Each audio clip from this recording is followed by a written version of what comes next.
Alors bonjour et bienvenue sur Web Marketing Tuto. Aujourd'hui, je vais vous faire une nouvelle vidéo qui va concerner 5 astuces et fonctionnalités cachées dans Elementor. Vous allez voir que vous allez apprendre sûrement des choses que vous ne savez pas et qui vont vous être très utiles dans la création de vos futurs sites web. Si ce type de vidéo vous plaît, n'hésitez pas à vous abonner à notre chaîne YouTube, à nous le faire savoir dans les commentaires. En tout cas, je vous souhaite une très bonne vidéo et on se retrouve de suite pour 5 astuces et fonctionnalités cachées dans Elementor. Alors pour cette première astuce sur Elementor, ça va concerner la map, donc le widget Google Maps d'Elementor.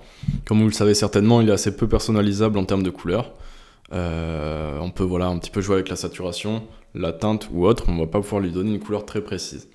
Pourtant, comme vous pouvez le voir ici, moi j'ai pu lui donner la couleur de mon choix, donc la couleur qui correspond à ma charte graphique, et tout ça c'est vraiment de manière très simple, sans passer par des plugins, des sites tiers ou autres.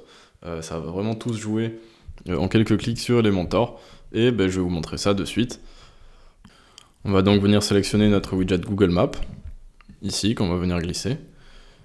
Et comme on peut le voir dans l'onglet style, on n'a que très peu de possibilités pour personnaliser les couleurs de la carte, donc on peut ajuster la luminosité, le contraste, la saturation et le ton. Avec le ton, on peut légèrement jouer avec la couleur, mais ça reste vraiment très, très moyen. On ne va pas pouvoir donner une couleur précise à notre map. En tout cas, pas comme ça. Moi, j'ai une astuce justement qui va nous permettre de faire ça. Et ça va se jouer ici dans le container. On va aller dans l'onglet style et on va aller dans type d'arrière-plan, classique. Puis on va venir sélectionner la couleur de notre choix. Donc moi par exemple ça va être un violet. Voilà. Si notre map doit faire toute la largeur de l'écran, on va aller dans mise en page et on va passer du coup la largeur du contenu en pleine largeur. Et également on n'a pas envie qu'il y ait une bordure tout autour, donc on va aller dans avancer et enlever la marge interne du conteneur à 0 puisqu'il est paramétré de base à 10. Donc là, en gros, ce qu'on a, c'est qu'on a notre map en premier plan et en arrière-plan. Du coup, on ne le voit pas puisqu'il est caché par la map. On a notre arrière-plan qui est de la couleur de notre choix.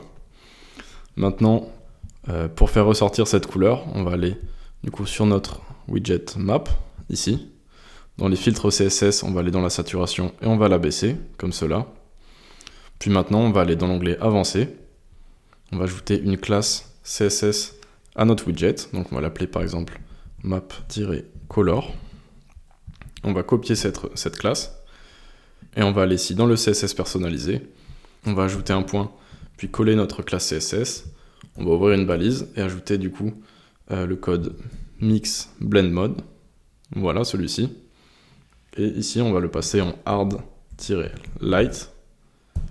Comme cela. On pourra voir ici que du coup, par un effet de transparence, ça aura pris la couleur d'arrière-plan de notre container.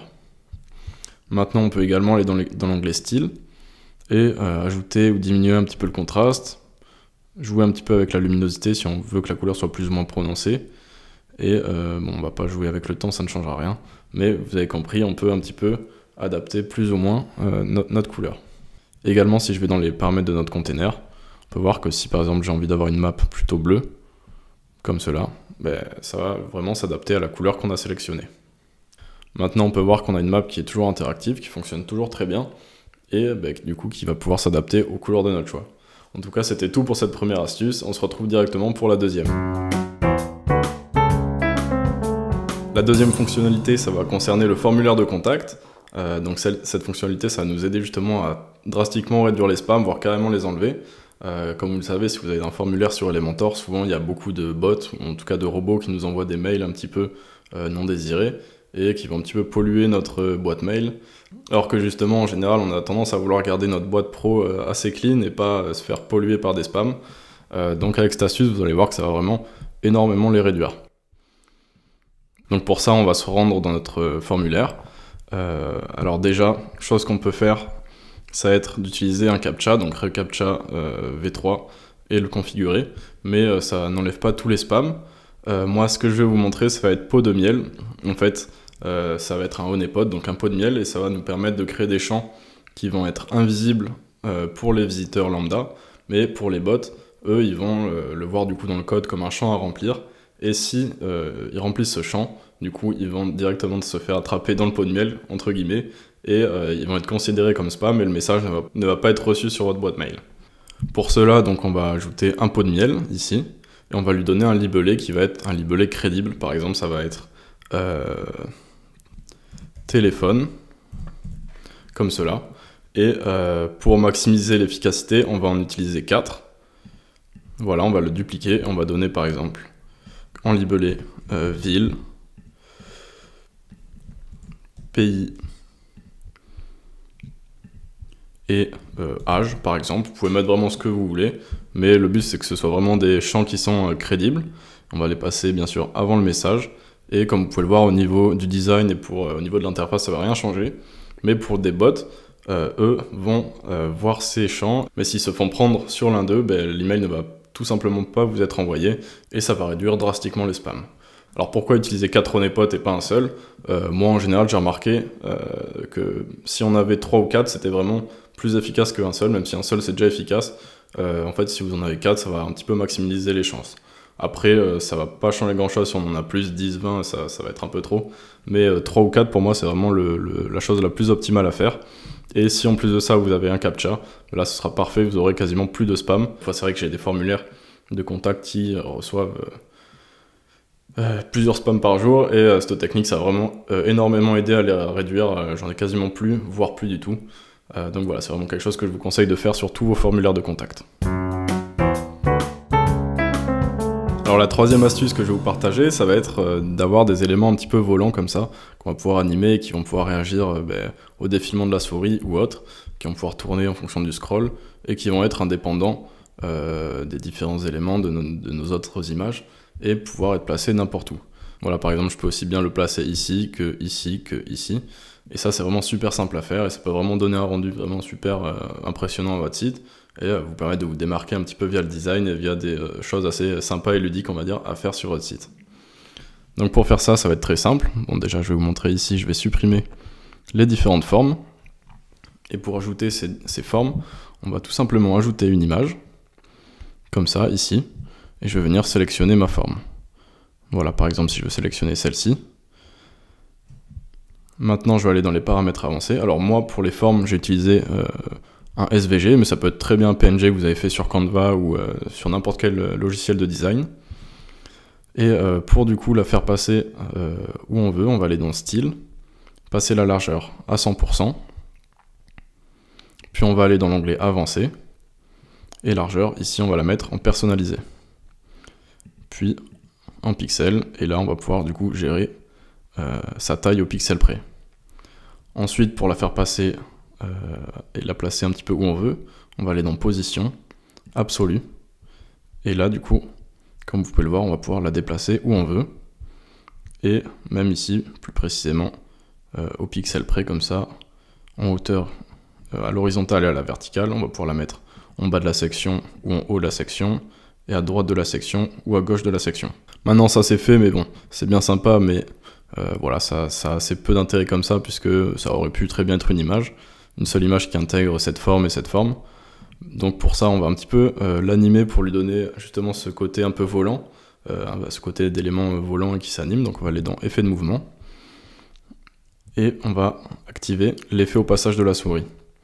Maintenant, on va pouvoir aussi activer mouvement de la souris, et comme vous pouvez voir ici, quand je vais bouger ma souris, ça va justement faire bouger l'élément.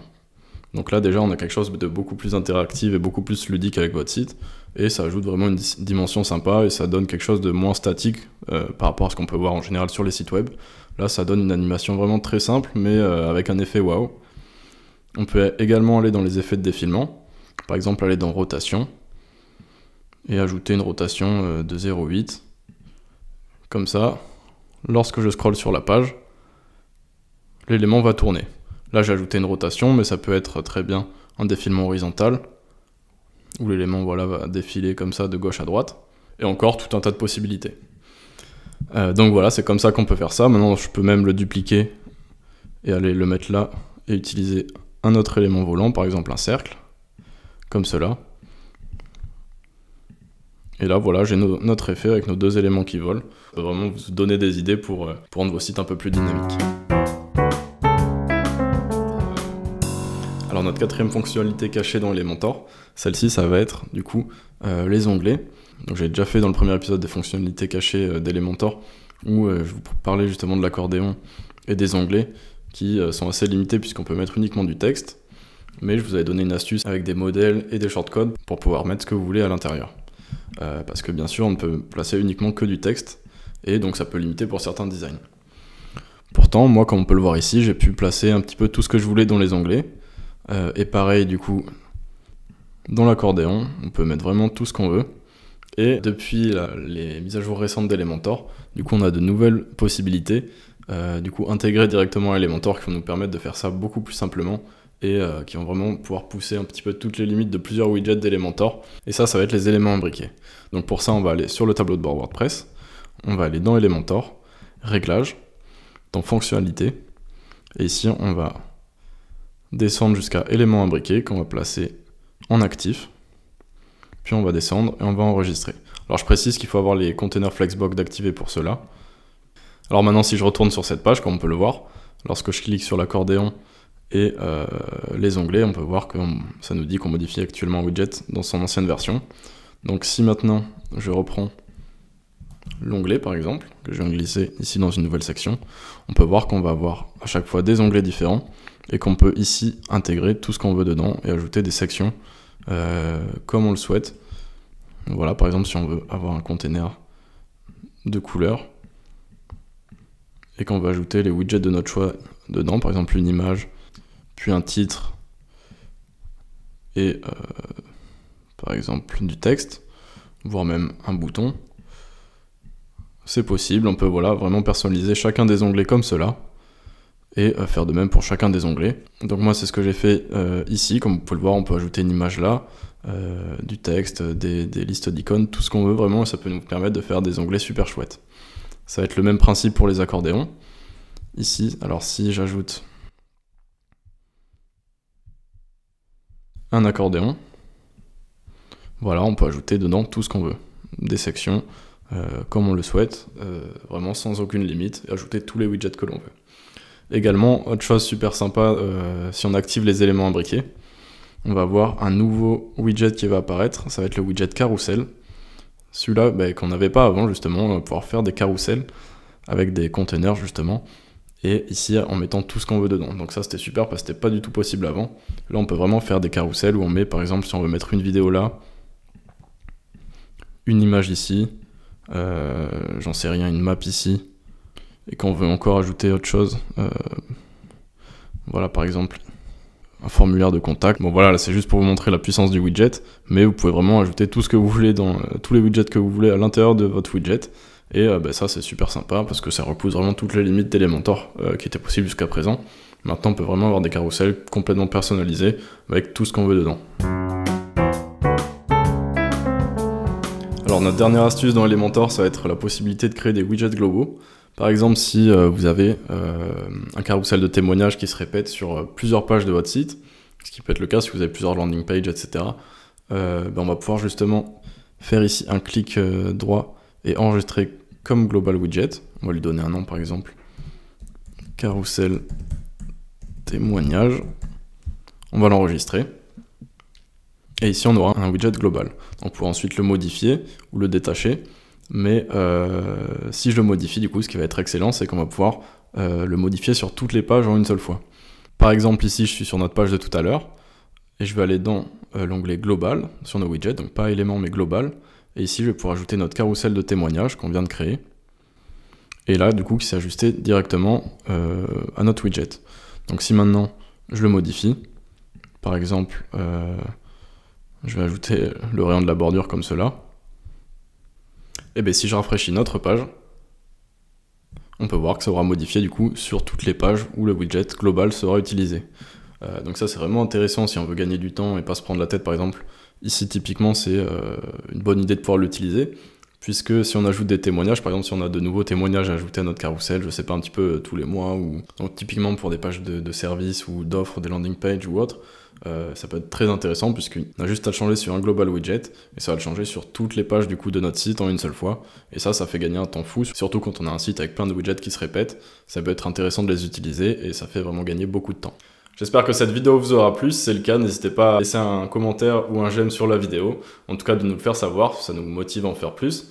C'est déjà le deuxième épisode que je fais sur les astuces et les fonctionnalités cachées dans Elementor. Je vous mettrai le lien du premier épisode dans la description de la vidéo pour ceux qui ne l'auront pas vu. Si vous voulez en apprendre plus sur Elementor, on a également la formation Elementor Express.